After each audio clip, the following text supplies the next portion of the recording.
sanggup bergadai nyawa demi kelangsungan Raja Rimba. Itulah terpaksa ditempuh beberapa penjaga harimau Pusat Menyelamat Hidupan Liar Kebangsaan NWRC di Sungai Perak dalam usaha memelihara dan memulihara haiwan di ambang kepupusan itu.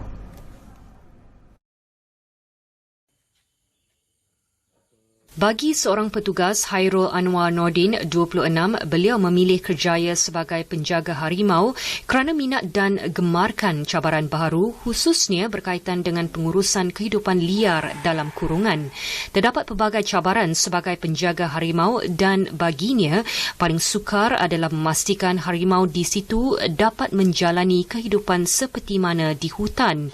Biarpun haiwan tersebut berada di pusat disediakan dengan segala keperluan termasuk makanan, namun harimau Melaya ini turut diajar hidup berdikari sebagai persediaan sebelum dilepaskan ke habitat asalnya suatu hari nanti.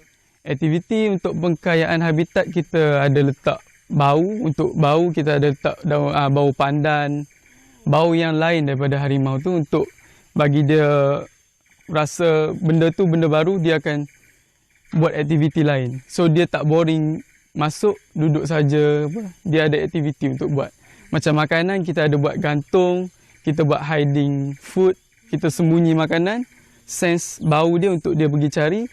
Dengan ada juga kita buat ice food untuk kita bekukan daging tu, tengok macam mana dia jilat sampailah dia dapat daging tu. Memulakan tugas seawal 8 pagi, Hairul Anwar bersama penjaga harimau lain akan membuat rondaan di sekitar kawasan teduhan malam untuk memastikan keadaan selamat serta harimau berada dalam kurungan yang ditetapkan. Populasi harimau Melaya kini dianggarkan hanya tinggal sekitar 150 ekor yang hidup liar di dalam hutan di negara ini dan semakin membimbangkan apabila haiwan berkenaan terus diancam kepupusan.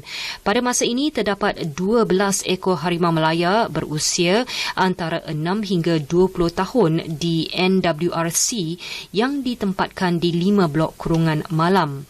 Sementara itu, Ketua NWRC Jabatan Perlindungan Hidupan Liar dan Taman Negara Perhilitan, Ishak Mohamad berkata, pusat itu berfungsi menyelamatkan bukan sahaja harimau tetapi juga pelbagai hidupan liar lain yang terkesan akibat konflik dengan manusia termasuk beruang matahari, tapir, harimau kumbang, spesies primat seperti siamang dan ungka. Bagi induk-induk kita kat sini, kita akan cuba biarkanlah, ya.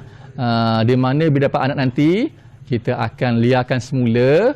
Di mana tempat meliarkannya, kita akan hantar ke MTCC ataupun lebih sebagai Malayan Tiger Conservation Center lah, di Lancang sana. Apabila proses meliar berjaya, barulah ia dilepaskan di hutan lah.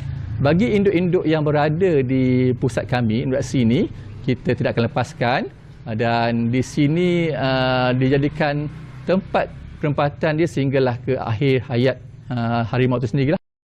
NWRC kekal komited memelihara spesies harimau terutamanya harimau Melaya yang kini semakin terancam termasuk menjalin kerjasama dengan PDRM untuk memastikan populasi harimau dapat dibiak dan ditambah.